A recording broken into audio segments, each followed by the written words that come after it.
हुए थे, क्या कहना चाहेंगे? पोल्यूशन को लेके अब तक सरकार ने कोई भी कदम नहीं उठाया। देखिए, पोल्यूशन की समस्या दिल्ली और उत्तर भारत के लिए नई नहीं है, मगर लोगों में, खास तौर पे पढ़े लिखे लोगों में, बुद्धिजीवी लोगों में गुस्सा इस बात का है कि सरकार लोगों को धोखा दे रही है, सरकार डेटा की फजिंग कर रही है, सरकार AQI के आंकड़ों में फर्जीवाड़ा कर रही है।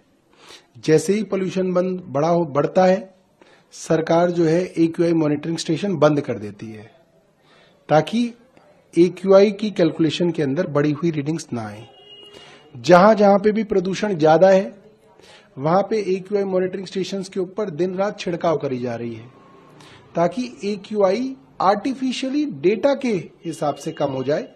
मगर आप सोचिए कि जो लोग खांस रहे हैं, जुकाम है, बुखार है, आंखों में जलन है, अस्थमा हो रहा है, लंग्स के अंदर इन्फेक्शन हो रहा है, एलर्जी हो रही है, वो तो इन आंकड़ों से कम नहीं हो रही। तो लोग परेशान हैं और लोग इस चीज को देख के स्तब्ध हैं, शॉक्ड हैं कि कोई सरकार, DPCC, CPCB जैसी एजेंसीज जिनका काम है प्रदूषण को कम करना, वो बड़ी बड़ी एजेंसीज फर्जीवाड़े के अंदर लगी हुई हैं और खुल्लम खुल्ला फर्जीवाड़ा चल रहा है।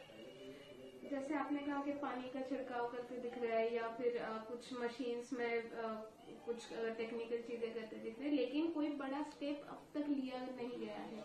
वो लेंगे ही नहीं ना। देखिए, जब एक सरकार की इंटेंशन प्रदूषण कम करने की नहीं है, प्रदूषण का डेटा कम करने की है, तो वो कह रहे हैं कि जब डेटा कम करके ये हो जाएगा प्रदूषण, तो असली प्रदूषण क्यों खत्म करना है? उसमें तो बड़ी मेहनत करेंगे, उसमें तो बड़ा पैसा लगेगा, उसमें तो दिन रात का काम लगेगा, वो करने की जरूरत ही नहीं, आप तो डेटा कम कर दो। तो वो फर्जीवाड़ा करने की सरकार कोशिश कर रही है। वही यमुना के पोल्यूशन में भी करने की कोशिश की, वही हर जगह करने की कोशिश करते हैं।